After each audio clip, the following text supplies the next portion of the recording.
네, 2월 18일 라디오 금천 뉴스라인 초대석 시간입니다. 21대 국회의원 선거가 오늘 57일 남았습니다. 오늘까지 진독된 후보는 총 11명입니다. 더불어민주당이 4명이 됐고요. 2월 13일 이목희 후보님이 추가해서 조상호, 차성수, 이훈, 이목희 4명이 됐습니다. 자유한국당은 김준용, 강성만, 이창용 예비후보가 3명이 활동 중이고요. 국가혁명배당금당은 박차순, 오선임, 한부금, 황재섭 4명의 후보가 등록되어 있어서 총 11명이 등록되어 있습니다.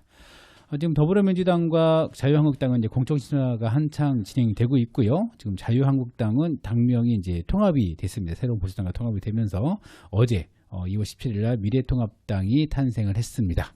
그리고 더불어민주당은 지금 2차례에 걸쳐서 경선 지역을 발표를 했고요. 아직 거기에는 금천구가 포함되어 있지 않습니다. 그리고 금천구에서 다른 정당이죠. 바른미래당, 정의당, 민중당은 아직 이렇다 할 움직임은 보이고 있지 않습니다.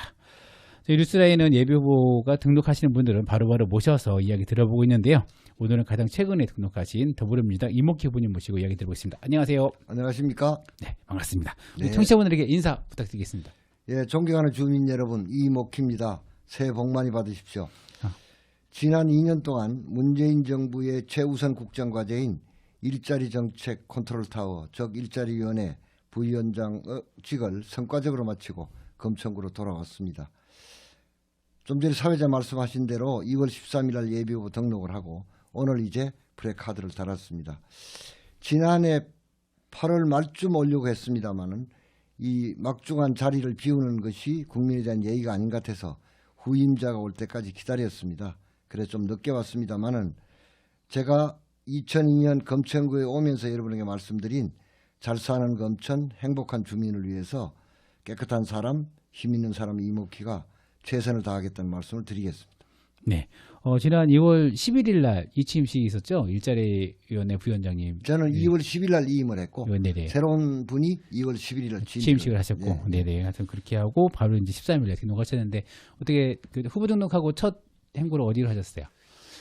후보 등록하고 뭐 내부적으로 사람 만나고 했습니다만 네네. 외부적인 그 행보는 어제 그 이 선거 운동복을 받자마자 네네. 현대시장에 가서 그 상인 여러분, 그 다음에 시장에 오신 주민들께 인사를 드렸습니다. 아, 네. 저 이 옷이 사실 이게 정치인분들에게 전투복이잖아요. 이 옷 입을 때 좀 감회가 좀 새로울 것 같아요. 뭐 그런 것도 있습니다만, 그러니까 아마 이게 이 운동복을 입는 이유가 네네. 그러니까 뭐 같은 당이 같은 동질성을 나타내는 것도 있을 테고요. 또 주민들 눈에 잘 안 뜨이니까 좀 잘 뜨이는 색깔로 해서 여기 후보가 있습니다. 이런 걸 아마 표시하기 위해서 한 것이 아닐까 싶습니다. 어쨌든 뭐 이걸 입으면 좀 그 마음가짐이 좀 더 가지런해지고 좀 더 열심히 해야겠다 이런 생각이 들죠. 네, 알겠습니다. 우리 전투복을 입고 오신 우리 이목희 후보님과 이야기 들어보겠습니다. 일단 선관위에 등록된 후보 양력을 먼저 소개해드리겠습니다. 이제 1953년생 입시입니다. 올해로 66세, 올해 66세인 거죠? 그렇습니다. 네, 60세고요. 학력은 서울대학교 무역학과를 졸업하셨습니다. 경력으로는 두 가지를 적게 되어 있는데요. 첫 번째는 문재인 대통령 직속 일자리위원회 부위원장, 그리고 전 17대 19대 국회의원이라고 적었습니다. 전과가 두 개가 있는데요. 1982년 노동조합법 위반으로 징역 1년, 그리고 1992년 노동조합 위반과 노동쟁의 조정법 위반으로 징역 6년, 집행유예 1년을 받았습니다. 징역 6개월. 집행유예 징역 6개월에 집행유예 1년을 네. 이렇게 좀 받았습니다. 네, 하여튼 이게 좀 선관위 등록 양력인데요. 우선 좀 먼저 양력에 대해서 좀 얘기해 보겠습니다. 이게 국회의원은 다 아실 건데 좀 오래됐습니다. 그 처음에 오신 게 2002년, 네. 16대 때 그 유재 후보님과 재선거 때, 그때 보궐선거 했었죠. 근데 붙어서 일단 패배를 하셨고 2004년에 이제 초선으로 이제 2017대에 한나라당 강민구 후보님 제치고 당선이 됐습니다. 그러다가 2008년에 18대에서는 이제 한나라당 안영환 그 의원과 좀 접점하다가 이제 군선 표를 패배했고요. 그리고 2012년도에 19대에서 김정훈 새누리당 후보와 아주 큰 차이로 당선이 됐습니다. 그리고 지난 20대 2016년도에는 이훈, 이목희, 최규혁이 3인 경선에서 좀 경합하는 과정에서 본선에 좀 오르지 못했고요. 지금 그리고 이제 일자리 위원회 부위원장으로 좀 활동을 하고 있었습니다. 최근에 그만두셨고요. 좀 긴 시간이었는데 일단은 국회의원은 자리는 좀 어떤 자리인지 다 아실 것 같아요. 그러면 우리 일자리위원회 이게 어떤 자리인지 어떤 일을 해왔는지 좀 소개 좀 부탁드리겠습니다. 네, 일자리위원회의 공식 그 정의는 이렇습니다. 일자리를 기획 발굴하고 각 부처의 정책을 조정하며 일자리 정책의 이행을 점검하는 범정부 컨트롤타워다. 이게 공인된 그 정의입니다. 근데 제가 2018년 4월에 가고 난 뒤로부터는 제가 하나 보탰습니다.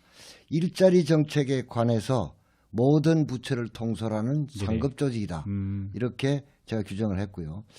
예를 들면 우리 일자리위원회 위원이 30명인데 공공 쪽 위원, 정부 쪽 위원이 16명이고 민간이 14명입니다. 네네. 뭐 이제 대통령이 위원장이고 제가 부위원장이고 장관이 11명 있습니다. 그러니까 장관들을 잘 지휘 통솔해야 일을 할 수가 있습니다. 그리고 그 목표는 일자리의 양은 늘리고 질은 높이고 격차를 줄이는 축소하는 그런 것을 목표로 하고 있습니다. 잠깐 그동안의 활동을 설명드리면 제가 나올 때 일자리 성적표가 좋아졌습니다. 대부분의 고용지표가 역대 최고를 기록하고 있습니다. 예를 들면 신규 취업자 수가 2018년에 9만 7천 명에서 30만 1,000명으로 늘어났고요. 고용률 통계를 89년도부터 잡기 시작했는데 역대 최고입니다. 68.8%. 여성 고령층 고용률도 역대 최고를 기록했습니다. 청년의 고용률은 2006년 이후로 가장 높은 걸 보이고 있습니다. 네네. 이제 상용직과 임시일용직이 있는데 상용직의 비중이 역대 최고입니다. 상용직이 는다는 건 좋은 일이죠. 그리고 저임금 노동자의 비중이 사상 최초로 20% 미만이 돼서 작년에 19%를 기록했습니다. 임금 격차도 축소되고 있습니다. 예를 들면 남녀 간 임금 격차, 대기업과 중소기업 간 임금 격차, 정규직과 비정규직 간 임금 격차도 계속해서 줄고 있습니다. 임금은 오르고 근로시간도 줄고 있습니다. 다시 말씀드리면 제가 나올 때 만들어 놓은 고용지표는 대부분이 역대 최고이다. 그리고 저는 이것을 제 인생에 있어서 큰 영광이었다 이렇게 생각하고 이게 우리 당으로 얘기하면 당과 정부에 특히 4.15 총선에 제가 의미 있는 기여를 했다 이렇게 생각합니다. 네, 알겠습니다. 좀 이거 관련해서 좀 문제 드리면 사실 일자리 관련해서는 작년 이게 지금 후보님께서는 2018년 4월 달에 좀 이렇게 취임하셔서 지금 이제 만 2년 정도 일을 하셨는데 작년 같은 경우 이게 지표가 되게 안 좋았잖아요. 되게 2018년. 그렇죠. 되게 안 좋으면서 뭐 일자리 대란이다 이렇게 했는데 근데 지금 지표가 되게 좋아졌단 말이죠. 근데 일자리위원회가 되게 일을 잘한 것도 있는데 이게 왜 이것이 사실 좋아졌는가 그 원인은 또 그 추동력은 또 어디서 좀 분석이 되는 거예요? 세 가지로 말씀드릴 수 있습니다. 그러니까 있는 그대로 얘기를 해야 돼요. 첫 번째는 기저효과입니다. 2018년에 수치가 나빴기 때문에 2019년이 상대적으로 조금 좋아지는 이게 있는 거고요. 두 번째는 정부가 재정을 투입해서 일자리가 만드는 기반을 만드는 노력을 한 이런 게 있고요. 그리고 가장 핵심적인 것은 민간 부분에서 이전과 달리 괜찮은 일자리들이 많이 만들어지고 있습니다. 예를 들면 제가 가서 나올 때까지 2019년부터 22년까지 만 4년 동안에 민간 부분의 산업이나 기업을 강력히 지원해서 일자리를 만드는 75만 개의 일자리를 만드는 정책을 수립했고 그걸 예산에 다 반영했습니다. 이런 요인들이 합쳐져서 일자리 지표가 좋아진 것이고요. 예를 들면 이제 한쪽에서는 정부가 재정을 퍼부어서 일자리 만든다 그러는데 그건 전혀 맞지 않는 얘기고요. 작년에 민간 일자리 지금 집계를 하고 있기 때문에 정확한 숫자는 제가 말씀드릴 수 없는데 최소한 15만 개 이상의 민간 일자리가 늘어났습니다. 이런 노력들로 인해서 지표가 좋아졌다. 이렇게 생각합니다. 그런데 이게 좀 이렇게 세간의 평가, 그러니까 주민들이 사실 요즘 경제가 워낙 어렵다고 하니까 또 경제가 없고 실감으로는 정말 취업도 어렵다 이렇게 얘기를 하는데 고용지표는 지금 좋다고 얘기하니까 약간 이게 간극이 좀 있는 것 같아요. 이 간극은 왜 만들어지는 거라고 좀 분석을 하시나요? 우선 이렇습니다. 고용지표가 아주 좋은 나라에서도 국민들 다수가 고용에 만족하는 상황은 없습니다. 왜냐하면 우선 실업하신 분들은 당연히 불만이 있을 거고요. 현재 직장을 다니는 분들도 대략 이렇게 생각합니다. 내 능력에 비해서 부족한 직장을 내가 다니고 있다. 좀 더 좋은 데를 가야 되는데 이런 생각들 하시는 분들이 많기 때문에 그렇습니다. 그러나 어쨌든 그런 분들의 목소리도 정부는 경청하고 체감을 높이기 위해서 노력해야 합니다. 그러나 결국은 지표로서 말할 수밖에 없다고 생각합니다. 그러나 아까 말씀드린 것처럼 그런 불만, 현재 직장에 다니지만 불만이 있는 분들의 불만도 잘 새겨 듣고 그걸 조금이라도 네네. 개선하기 위해서 노력을 하고 있다는 말씀 드립니다. 네, 알겠습니다. 일단 선관위 등록된 양력 중에서 좀 일자리 위원회 부위원장 역할에 대해서는 얘기 좀 들어봤고요. 전과 저희가 한번 꼭 찍고 있습니다. 이게 좀 오래된 전과인데요. 1982년도 그리고 1992년 이렇게 10년 텀으로 좀 재판을 받으셨네요. 그래서 82년도에 노동조합법 위반 징역 1년, 1992년 노동조합법 위반과 노동쟁의 조정법 위반으로 징역 6개월 그리고 집행유예 1년을 받았습니다. 뭐 예상은 됩니다. 어떤 건지 간단하게 좀 소개 좀 해주시죠. 이거 어떤 게 한 건지. 노동조합법 노동쟁의 조정법상의 제3자 개입 금지 위반으로 제가 감옥을 살았습니다. 이 법이 전두환 신군부가 네네. 그 만든 거수기 국회 국가보위입법회의에서 80년 12월 3일 날 만들어진 법입니다. 네네네. 그러니까 뭐냐면 내용은 노동자들이 단결, 즉 노동자업을 만들거나 단체 교섭을 하거나 단체 행동을 할 때 제3자는 그 노동자가 아니면 아무 말도 하지 마라 하면 처벌받는다. 이런 법입니다. 이게 전 세계에서 유일하게 우리나라 만들어진 법입니다. 네, 그렇죠. 그래서 제가 81년 6월에 이 당시 구로공단 지금 디지털 산업단지에 있던 서통노조 사건에 개입한 혐의로 감옥을 갔는데요. 그 내용은 서통노조가 만드는 노조 기관지 만드는 걸 도와준 혐의입니다. 그러니까 지금 여러분들이 들으시면 그런 걸 갖고 사람을 잡아가냐 그랬을 텐데 그랬습니다. 또 제가 못난 탓인지 잘 모르겠습니다만 이 법이 만들어지고 최초로 구속된 사람입니다. 예. 그래서 하나 이 에피소드를 말씀드리면 저는 이제 우리 집사람이 임신 7개월 때 감옥을 갔는데 그러니까 이제 제가 감옥 가 좀 있다가 우리 아들을 낳았지 않습니까? 우리 집사람이 이제 교회 같은 데 가서 우리 남편 석방해 달라고 뭐 유인물을 돌리고 이렇게 그런 호소를 하고 그랬다고 그럽니다. 나중에 들어보니까 애 금방 논 지 얼마 안 되는 애 엄마를 연행해 가서 당신 남부경찰서 지금은 검천경찰서 그렇죠. 가서 그러니까 우린 잘 모릅니다만 아기를 놓고 얼마 안 되면 모유를 수유해야 되는데 애 우유를 못 먹이니까 그 옷 입은 위로 그냥 젖이 다 흘러내리는 이런 상태에서 밤새워 조사를 하고 했다고 그럽니다. 지금 생각해 보면 참 야만적인 시절이었다고 생각합니다. 이거는 잘 아시는 대로 전 세계로부터 아주 거센 비난을 받았고요. 1997년에 폐기됐습니다. 이 법이. 그리고 2007년 제가 이 법조항 위반 혐의로 감옥을 2번 갔다 온 데 대해서 민주화운동 유공자로 인정을 받았습니다. 네, 알겠습니다. 82년이 그 당시 나이가 몇 살이었나? 82년이면? 81년에 가서 확정된 게 82년이니까요. 81년에요. 네네. 28살이었습니다. 28. 그리고 92년은 그러면 38 이렇게 되겠네요. 네, 알겠습니다. 뭐 여기까지 선관위에 등록된 양력에 대한 이야기 좀 들어봤고요. 좀 이렇게 본격적으로 들어가겠습니다.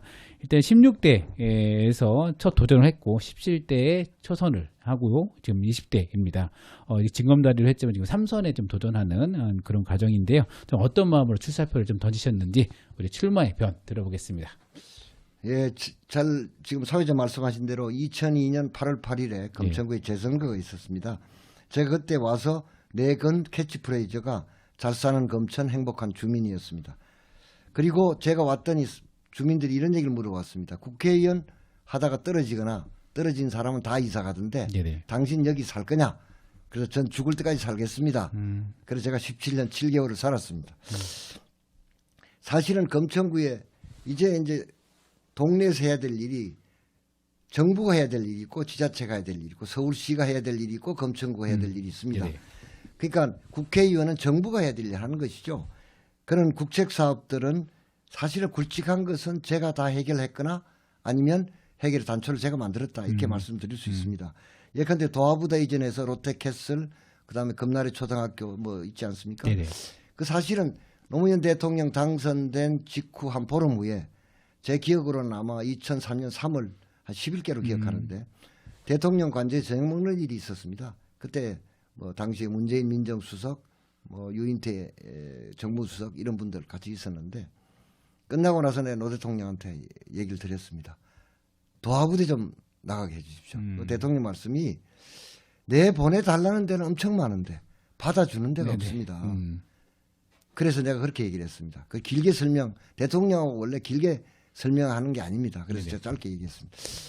제 재선 갈 때 대통령님께서 우리 동네 와보셨잖아요. 네, 그래. 우리 동네는 말이 서울이지 실제로는 TV 문학관입니다. 네네. 그랬더니 그 자리에서 국방부 장관, 국가안보보좌관한테 전화를 해서 이걸 도와주세요. 그렇게 해서 사실은 도하부대 나간 것은 노무현 대통령이 해주신 겁니다. 신안산선은 말만 있었지 안 되던 거 사실은 이제 저쪽이 지금 자유한국당 그 네네. 전신이 정권을 잡을 때인데 기본 설계 예산을 편성해야 그 다음 단계로 가잖아요. 기본 설계 예산을 절대로 편성을 안 해주는 겁니다. 왜 이걸 편성해 주면 이게 몇십억 안 되지만 나중에 4조라는 돈이 있으니까. 그래서 제가 발목을 잡았습니다. 사실은. 이거 기본 설계 예산 편성 안 해주면 내가 이 예산 통과 못 시켜준다. 네네. 누구라고는 얘기 안 하겠으면 당시에 그래서 경제부총리가 이 기본 설계 예산을 편성을 해줘서 이게 신안산선이 출발하는 그런 시작이 됐습니다. 그래서 제 생각은 내가 시작한 것을 내가 완성했으면 한다. 그런 것이고요. 또 이런 말씀드리면 이상할지 모르지만 이거 내가 제일 잘할 것 같다. 그런 생각이고 또 하나 얘기하면 동네만 얘기해서 그럴 것 같은데 제가 일자리위원회 가서 만든 캐치프레이즈입니다만 사람다운 삶, 나라다운 나라를 네네. 만드는데 기여하고 싶다. 그런 생각이 있습니다. 네, 알겠습니다. 좀 앞서 얘기했듯이 아까 2002년부터 지금까지 약 17년 정도가 함께 했습니다. 17년까지 금천구에서 사실 유력한 리더십을 발휘를 했습니다. 그래서 국회의원도 이제 8년 동안 하셨고 지역위원장으로서 또 이제 활동을 하시고 이러면서 그 17년 동안의 그 성과와 한계가 있을 것 같다는 생각이 좀 듭니다. 그래서 우선 초선 때 아까 말씀 잠깐 하셨지만 어떤 그림을 그렸고 이것이 지금 어떻게 실현되고 있는가라는 부분에 대해서 좀 얘기해 주시면 좋을 것 같습니다. 사실은 이제 제가 어렸을 때부터 이제 금천구 얘기 좀 했으니까요. 네네. 어렸을 때부터 우리나라가 이런 나라였으면 좋겠다고 생각한 그림이 있습니다. 제가 약간 조숙했다고나 할까요? 그게 뭐냐 하면 서민 중산층의 일과 삶이 편안하고 따뜻한 나라, 인권과 민주주의가 꼽히는 나라, 남과 북이 화해 협력하고 평화 속에서 통일로 가는 나라, 이런 나라였으면 좋겠다. 네네. 제가 노동운동을 하든 민주화 운동을 하든 정치를 하든 그런 생각을 갖고 있습니다. 그래서 하여튼 그런 방면으로 노력을 해왔고요.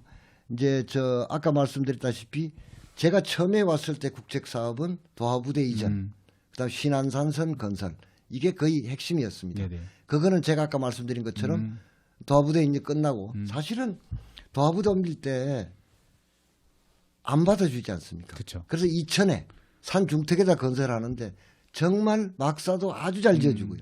온갖 시설을 다 해줬습니다.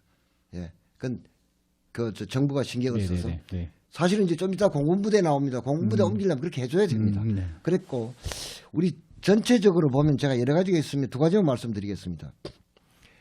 모성보호법. 예를 들면 옛날에는 산전후 휴가, 산전후에서 90일 동안 쉴 수가 있는데 네네.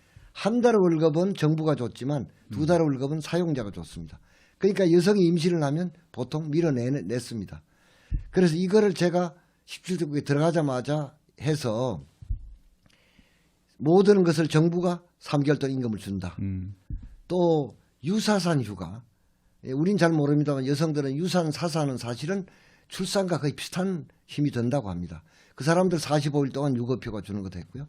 또 비정규직인 계약직 노동자의 경우에는 산전의 휴가 기간에 계약 기간이 만료가 오면 그냥 보냅니다. 그거를 산전의 휴가 끝날 때까지 계약을 해지할 수 없다는 조항도 제가 만들었습니다. 네네. 예.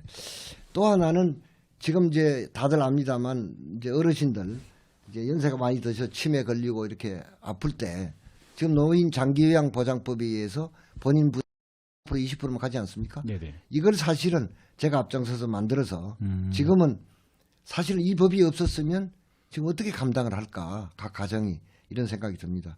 종합적으로 보면 부족함은 있었지만 그래도 의미 있는 성과를 냈다. 그리고 검천구로 말하면 검천구가 발전하는, 그러니까 잘 사는 검천의 토대는 만들었다. 제가 만들었다 이렇게 생각합니다. 네네. 저 반대로 좀 아쉬운 부분도 있을 것 같습니다. 이거 내가 했어야 되는데 이거를 그래서 이번에 좀 출마도 했을 것 같긴 한데 좀 가장 좀 아쉬웠던 부분들은 좀 어떤 것들이 있었을까요? 사실은 그 제가 2014년, 2015년에 네네. 당시 한민국 국방부 장관을 만나서 공군부대 이전에 합의한 적이 있습니다. 네. 그걸 진행하고 있는데 제가 2016년 3월에 사실은 제가 뭐 아주 구체적으로 얘기 안 하겠습니다만 네. 이건 사실 당시 구청장이 선거법을 위반해서 경선에 개입한 의혹이 의혹이 있습니다. 이거는 사실은 많은 사람이 알고 있는데 어쨌든 그런 과정에서 제가 2016년에 국회에 들어가지 못함으로써 제가 그동안 추진해 왔던 사업들이 제가 지금 4년 만에 돌아와 보니까 거의 멈춰서 있습니다. 이게 참 안타까운 일이라고 생각합니다. 네, 알겠습니다. 좀 이런 방향으로 해서 좀 이게 금천구가 가야 될 방향이 좀 무엇인가에 대해 좀 고민이 나올 것 같은데요. 2020년 금천구는 어느 쪽으로 가야 되는가, 어느 방향으로 가야 좀 더 발전된 금천구가 되는가 이런 거에 대한 좀 발전상의 제시가 좀 있을 것 같습니다. 어떤 부분일까요?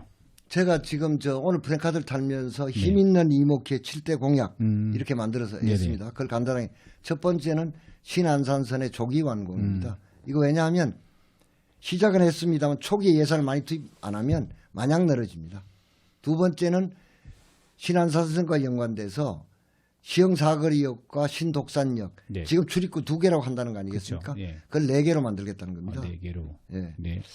그다음에 세 번째는 역시 공군부대 이전입니다. 공군부대 이전은 지난해 7월 19일 날 제가 정경두 국방부 장관과 만나서 합의한 바가 있습니다. 완전 이전을 위해서 국방부 장관은 최선을 다하고 그거를 옮겨갈 수 있는 곳이 있습니다. 지금 방공포 대대가 있는 곳에 네네. 여단을 옮기면 되는데 주민들이 강력 반대한다는 네. 겁니다. 그건 결국은 주민들의 소망을 들어주는 수밖에 없습니다. 그래서 내가 구체적으로 그 시가 어딘지 그 지역이 어딘지를 말씀드리지 않겠습니다. 네. 그래서 제가 그걸 약속했습니다. 그 자치단체를 설득하고 주민을 설득하기 위해서는 중앙정부의 강력한 예산 지원이 필요한데 그거는 내가 책임지고 하겠다. 그렇게 했고요. 네 번째는 상급 종합병원의 유치입니다. 이제 병원이라는 게 의원이 있고 병원이 있고 종합병원이 있고 상급 종합병원이 있습니다. 상급 종합병원은 대학 병원급이라고 생각하면 됩니다. 그 속에 있지만 빅5가 있습니다. 서울대, 성모, 세브란스, 삼성, 아산 있는데 저는 빅5 상급 종합병원을 유치하는 것이 주민들의 소망에 맞다 이렇게 생각합니다. 제가 진행되고 있는 일이기 때문에 구체적으로 말씀드리기는 좀 어렵습니다. 아주 어렵습니다만 빅5 중에 한 곳과 제가 MOU 수준의 합의를 했습니다. 다만 부영이 그 땅을 팔아줘야 되고요. 부영이 갖고 있는 땅을 그다음에 투자하겠다는 회사는 있습니다. 그다음에 병원과 합의가 잘 이루어져야 하는데 제가 지금 부영과도 협상을 해야 되기 때문에 부영이 지금 저한테 한 얘기를 그대로 옮기지는 않겠습니다. 그러나 부영 땅을 사는데도 약간의 어려움이 지금 있습니다. 그러니까 부영 땅을 쉽게 사고 투자사가 내놓은 조건은 병원이 돈을 다 대라는 게 아니고 땅을 사서 병원을 짓고 의료기기를 다 넣어주고 바이오 연구소도 만들어주고 그걸 매년 병원으로부터 리스료만 받겠다는 조건입니다. 그럼 그거는 정부가 만들고요? 아니 투자사가 모든 돈을 투자해서 다 만들어주고 하드웨어를 만들어주면은 병원에서는 병원을 운영하고 운영해주고. 리스료만 매년 내는 겁니다. 그러니까 병원이 사실은 병원을 새로 짓고 하려면 돈이 많이 들지 않습니까? 그래서 병원은 상당히 긍정적으로 생각하는데 이 3자 간의 의견이 맞아야 되니까 그걸 조정하고 있다는 말씀드리고요. 그 다음에는 지금 롯데캐슬 사는 주민들을 중심으로 해서 다른 데는 학생이 줄고 있는데 학생이 폭발적으로 늘고 있지 않습니까? 초등학교는 있는데 중학교가 없지 않습니까? 그 중학교를 그럼 신설하는 게 그들의 소망인데 그거는 공군부대 터에 할 수밖에 없습니다. 공군부대를 내보내면 그런 그게 있었고요. 그 다음에는 우리가 경절철 논란이 많이 있습니다. 그 남곡선. 근데 그 남곡선을 너무 욕심을 내서 우리가 원하는 곳 다 모든 곳에 그거는 사실 어렵습니다. 저거는 돈을 검찰부가 내는 게 아니라 서울시와 정부가 내는 것이거든요. 네네네. 그리고 타당성 조사에서 그 합격을 받기도 쉽지 네네. 않습니다. 그 제 생각은 일단 연장하되 네. 가능한 범위에서 1차적으로 제가 구체적으로 말씀 안 드리겠습니다만 검찰부 내에 역을 하나 만들어서 일단은 그렇게 시작을 하고 좀 확산해 가자는 것이고요. 마지막으로 7째는 디지털 산업단지의 교통이 정말 어렵습니다. 네. 예를 들면 기차역도 비좁고 전철역도 사람 다니기도 힘들고 교통도 복잡한데 그거 제가 일자리위원회를 디지털 산업단지에서 한 적이 있습니다. 네네. 그때 제가 약속을 했습니다. 그분들의 건의사항 중에 핵심적인 것 중에 하나가 교통 개선입니다. 그래서 그것을 디지털 산업단지 인근의 교통을 개선하는 노력을 하겠다. 이렇게 7가지를 했고요. 여기에 주민들의 의견을 경청하고 종합해서 10대 공약을 확정하겠습니다. 네네. 그리고 요것만 앞으로 추가할 공약에는 노동, 환경, 교육, 복지 이런 거 관련된 좀 더 나은 삶을 위한 공약을 네네. 추가하겠습니다. 다시 말해서 하드웨어와 소프트웨어가 조화를 이루는 넉넉하고 따뜻한 검천 그걸 여러분께 말씀드리고자 합니다. 네, 알겠습니다. 좀 하나 좀 궁금한 거는 그 공고문대 관련해서는 일단은 뭐 아까 했듯이 나가면은 올 데가 없잖아요. 그러니까 아까 그 지자체 그 경기 남부권으로 어떻게든 가야 되니까. 그러니까 그거 뭐 제가 꼭 네. 장소 말씀하라고는 할 수도 있습니다. 뭐그 얘기 나온 거 있었는데 하여튼 뭐 거기서 이제 지금 상황은 좀 더 집중적으로 중앙정부에서 그 이전지에다가 투자를 해서 그래서 그 사람들이 이걸 좀 받아들일 수 있게 해야 된다 이런 경우죠. 우선은 나하고 서시영시하고 네네. 나하고 주민대표하고 협상을 해서 네네. 대략적 합의가 나오면 중앙정부가 이걸 해달라. 왜냐하면 강서구만 해도 땅이 많습니다. 네네. 검천구는 사실 땅이라는 게 공군부대 말고는 좀 면적 있는 땅이 없지 않습니까? 네네. 그러니까 검천구 숨이 막히니 다른 데하고 똑같이 취급하지 마라. 우리 숨이 막히기 때문에 네. 해줘야 한다. 그래서 이 중앙정부가 이걸 해주는 것은 검천구에 특혜를 주는 게 아니고 균형발전, 서울 시내 균형발전에 딱 맞는 거다. 해달라. 그리고 제가 보기에는 제가 일자리위원회에 있으면 장관 11명을 거느리고 제가 잘 네네. 적극적 협력을 받아 일을 잘 했습니다. 네. 그러니까 그런 걸 제가 끌어낼 수 있을 것이다. 네. 생각합니다. 개인적으로 그걸 끌어낼 수 있다라고 본 거죠. 일단 요거 관련해서는 이제는 뭐 타고보님도 많이 얘기하시긴 했었는데 일단은 뭐 주민들이 그쪽도 반대할 거다. 근데 이거를 뚫을 수 있다. 아니 그러니까요. 하나만 예를 들어보면 경주에 방패장이가 있습니다. 네네. 그거 방패장을 받아주는 지자체와 주민이 어디 있겠습니까? 그 논란이 많았죠. 그래서 그 당시 경주의 그 토질이 그 안반이 제일 적합하다 결론이 나서 사실 오랜 협상을 했잖아요. 네네네. 그래서 3천억 가까운 지원을 정부가 하는 걸 조건으로 받아들였잖아요. 그러니까 지금은 군사 독재 시절은 그냥 가면 가는 건데 네. 지금은 주민들과 물론 이제 지자체나 주민들에게도 이런 어려움이 있으니 너무 가사한 요구를 하지 마십시오. 네. 해야 되지만 결국 협의를 할 수밖에 없다고 생각합니다. 그럼 도시명 부대 이런 거는 좀 받으면 안 된다. 그건 저는 아니라고. 아니다. 네. 그러니까 잠깐 편하자고 네네. 길게 100년 대계를 포기하면 안 됩니다. 그 내보낼 수 있는데 왜 그렇게? 알겠습니다. 또 이거 하나 또 궁금한 거. 그 중학교 관련해서도 사실 이게 요태캐슬이 지금 중학교가 없긴 한데 사실 인근의 안천이나 이딴 데도 학생 수가 줄고 있거든요. 그래서 지금 건물을 짓기 그러니까 교육부 같은 경우도 건물을 신설을 안 하는 거 이유가 지금 부족하다 짓기 시작하면 다 짓고 나면 들어올 학생이 없다. 이런 얘기들이 많이 하거든요. 그래서 이거는 좀 어떻게 만약 공군부대 이전으로 그 자리에 중학교를 유치해버리면 이게 사실 시간적으로도 좀 오랜 시간이 걸릴 것 같은데 저는 이렇게 생각합니다. 시골에 가면은 초등학교든 뭐 이런 데 보면 그 학생들이 2-3명, 3-4명 있는 데 있습니다. 그렇죠. 저는 그거 닫지 말라고 그럽니다.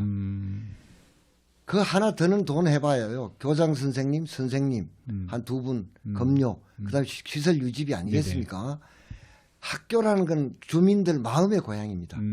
그건 그 주민들 시골에 그 농촌에서 어렵게 사는 주민들에 대한 서비스라고 생각하면 됩니다.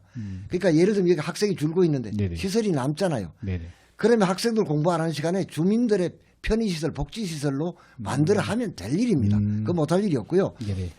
그리고 이쪽에 넣으니까 그 다음에 그럼 단대 주는 곳은 지금 방과후 학교만 활발히 해도 교실들 많이 사용할 수 있고요. 또 그러니까 그런 것은 다른 시설을 할 것이지. 그러나 이게 대학교 같으면 버스 타고 1시간 가도 괜찮습니다. 초등학생, 중학생은 가능하면 짧게 좋으니까. 그리고 이거는 이제 결국은 교육부와 교육청을 설득하고 예산을 받아올 일인데요. 네. 이거는 제가 지금까지 그 해온 일을 보면 이목해 할 수 있을 것이다 아마 그렇게 생각할 겁니다. 네, 알겠습니다. 좀 지금까지는 좀 지역에 대한 금천구에 대한 좀 공약을 좀 들어봤고요. 이제 좀 중앙 정치 한번 넘어가겠습니다. 일단은 문재인 정부에 대한 평가를 해야 되는데 좀 이렇게 장관급인 일자리위원회 부위원장으로 좀 2년간 활동하셨습니다. 거의 뭐 객관적 평가는 어려울 것 같긴 한데 그럼에도 불구하고 그렇죠. 평가를 한번 해보시면 좀 어떨까요? 제가 아까 그 나라다운 나라 네. 어렸을 때부터 세 가지 내가 이런 나라가 됐으면 좋겠다. 그걸 이제 줄이면은 일자리와 민생, 인권과 민주주의, 한반도 평화 네. 뭐 이렇게 될 겁니다. 우선 한반도 평화 말씀드리면 2018년 평창 올림픽을 계기로 큰 진전이 있었습니다. 남북 간에 북미 간에. 그래서 사실은 전쟁의 위험은 사라졌다 이렇게 됐고요. 그러나 잘 아시는 대로 2019년부터 교착 상태에 와 있습니다. 여러 가지 어려움이 있습니다. 그러나 제가 보기에는 그렇다고 전장 위협이 사라지고 뭐 이런 것 그래도 있고 그건 우리가 분명히 인정해야 하고 더 이상의 후퇴는 없을 것이다. 곡절을 겪고 있지만 지금보다 후퇴는 없고 저는 시간이 언제쯤 될지 모릅니다만 저는 북미 간에도 관계가 좀 더 개선되는 진전이 왜냐하면 지금 북한의 처지나 미국의 처지나 북한의 김정은 위원장의 조건이나 미국의 트럼프 대통령의 조건을 봐도 지금 우리가 말하는 완전한 비핵화, 그 다음에 거기에 상응하는 무슨 평화 그 불가침선언 평화협정, 그 다음 제재 해제 그 길로 갈 수밖에 없다 이렇게 생각합니다. 인권과 민주주의는 이전 정부에 비해서는 저는 많이 진전됐다고 생각합니다. 특히 우리가 민주당이 선거법 양보하면서 사실 우리 열석 좀 잃은 겁니다. 예. 그러면서도 검찰 개혁을 이루어냈습니다. 이건 정말 중대한 진전이라고 생각합니다. 그러나 사회적 약자의 인권과 관련한 노력은 좀 더 열심히 해야 한다. 저는 우리 정부가 그렇게 생각합니다. 일자리와 민생은 일자리는 아까 말씀드린 대로 지표상으로 최고를 보이고 있습니다. 국민의 체감도를 좀 높여야 하고 특히 지금 부진을 보이는 40대와 제조업 이쪽에 좀 더 노력을 해야 한다. 민생은 최근에 와서 개선되고 있지만 더 용감하게 정부가 재정을 투자할 일이라고 생각합니다. 그래서 특히 소득 1분위 가난한 분들의 소득을 늘리는 다양한 각도의 노력을 정부가 더 열심히 해야 한다. 더 용감하게 해야 한다. 이렇게 생각합니다. 네, 알겠습니다. 일단은 문재인 정부 평가를 좀 들고자 했는데 일단은 방향에 대해서 이후 한국 정부가 가야 되는 것들 아니 그러니까 제가 얘기했잖아요. 네네. 그 다른 건 뭐 그렇지만 사회적 약자 인권을 위한 노력이 좀 더 필요하고 네네. 민생 특히 1분위 소득 같은 저소득층 소득을 채워주는 노력을 더 용감하게 해야 한다 이 정부가. 네네, 알겠습니다. 또 이때 좀 정치 좀 얘기하겠습니다. 이제 한국 정치가 작년 말 아주 극한적 대립을 하게 되면서 이제 좀 정치뿐만 아니라 이제 광화문, 뭐 서초동 하면서 국민들까지 분열되는 상황까지 보였습니다. 이러면서 이 한국 정치를 좀 이렇게 개선해야 된다, 바꿔야 된다는 좀 욕망이 좀 높은데 한국 정치가 뭐가 문제고 어떻게 이것을 변화시킬 수 있을 거에 대해 좀 얘기 좀 들어보겠습니다. 예. 다 잘 아십니다만 이영희 선생이 돌아가신 하신 말씀이 새는 좌우의 날개로 난다는 말씀이 있습니다.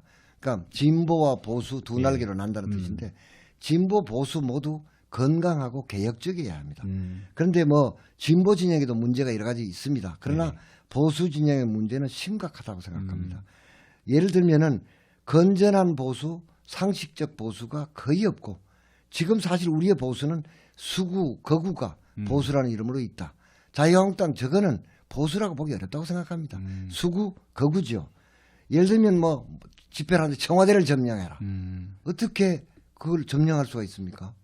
그게 헌법과 법률을 따져보면 못하는 것이잖아요.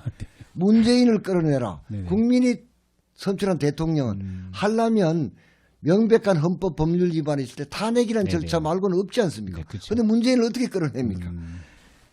그러니까 태극기 부대라든지 특히 전광훈 목사 같은 분과 거의 함께 이렇게 어울리지 않습니까?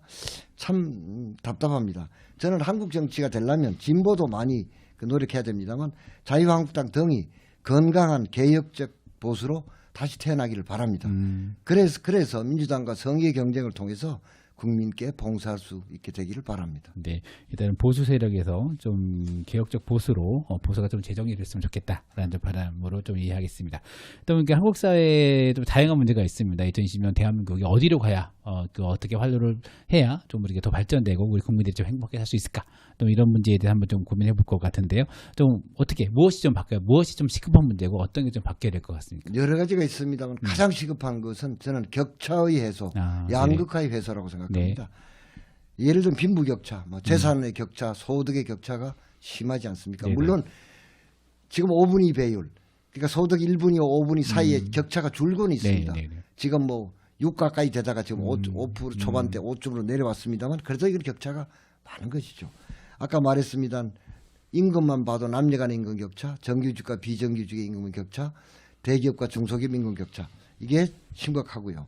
그다음 함께 소득 1분위 빈곤층의 문제가 심각합니다.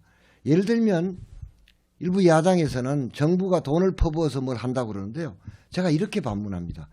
소득 1분위 10분위 놓았을 때 소득 1분위 그건 개인을 따지는 게 아니라 가구를 따지는데요. 소득 1분위 가구주의 평균 연령이 만 69세입니다. 69세 된 가구주가 어떤 노동을 해서 근로소득을 어떻게 올리겠습니까? 물론 조금 하는 분도 들어있겠습니다만 대부분은 어디 채용이 안 되지 않습니까? 네, 그렇죠. 그러면 그런 소리 하면 안 된다. 그런 분들을 도와주는 걸 정부가 퍼붓는다고 하면 안 되죠. 그럼 그분들이 어떻게 살라는 겁니까? 그리고 또 하나는 옛날에는 이전 소득, 자식이나 친척이 도와주는 게 그분들 소득의 47%쯤 됐습니다. 지금 이게 엄청 줄었으면 우리 다 알지 않습니까? 네, 그렇죠. 그 이전 소득이 17% 정도입니다. 그러니까 이런 데 대해서는 정부가 정말로 강력하게 지원해서 이분들이 그래도 최소한 인간답게 살게는 해줘야 합니다. 이게 그러니까 격차, 양극화, 그다음에 소득 1분위 저소득층의 문제 이게 가장 시급한 문제이고 가장 힘을 쏟아서 해결할 문제다 이렇게 생각합니다. 네, 알겠습니다. 오늘 좀 나오셔서 지금 거의 37분이 좀 돼가고 있는데요. 좀 다양한 얘기 좀 많이 들었습니다. 지금 금천구에 대한 이야기, 중앙 정치, 그리고 한국사에 대한 이야기 좀 많이 들어봤는데요. 좀 이제 오늘 마무리할 시간이 될 것 같습니다. 시민자 여러분께 마무리 인사 좀 부탁드리겠습니다. 예, 제가 일자리위원회 부위원장직을 지키기 위해서 왜냐하면 비워놓고 나가면 그런 국민에 대한 예의가 아닌 것 같아서 제가 좀 늦게 왔습니다. 그렇지만 앞으로 마음을 다해서 주민 여러분을 찾아뵙겠습니다. 물론 직접 뵙기도 하겠습니다만 뭐 다양한 SNS를 통해서 메시지를 통해서 홍보물을 통해서 인사드리겠습니다. 저는 감히 이렇게 말씀드립니다. 사는 검천 행복한 주민은 깨끗한 사람, 힘 있는 사람, 저 이목희를 통해서만 가능하다고 생각합니다. 제가 열심히 하겠습니다. 따뜻한 지지를 요청드립니다. 고맙습니다. 네, 감사합니다. 네, 저희가 이제 본선 후보가 확정이 되면 그 후보님들을 어떤 형식들을 모셔 다시 초대해서 이야기 들어보겠습니다. 지금 더불어민주당이 아마 이번 주 정도에는 금천구도 경선 후보자가 어떻게든 정해질 것 같아요. 지금 1차로 지금 경선 후보자가 그 발표된 지역은 다음 주 24일부터 아마 경선이 들어간다고 일정이 잡혀 있더라고요. 11일 후에 합니다. 네네. 그래서 아마 이번 주는 어떻게든 나올 것 같습니다. 그래야 3월 초에는 경선을 할 수가 있으니까 그럴 것 같습니다. 우리 그때 의원님 다시 뵐 수 있으면 좋겠습니다. 네, 고맙습니다. 네, 오늘 감사했습니다. 네, 지금까지 레드금천 뉴스라인 초대석의 이성호, 김호경이었습니다. 본 인터뷰는 유튜브와 마을신문 금천으로도 볼 수 있습니다. 감사합니다.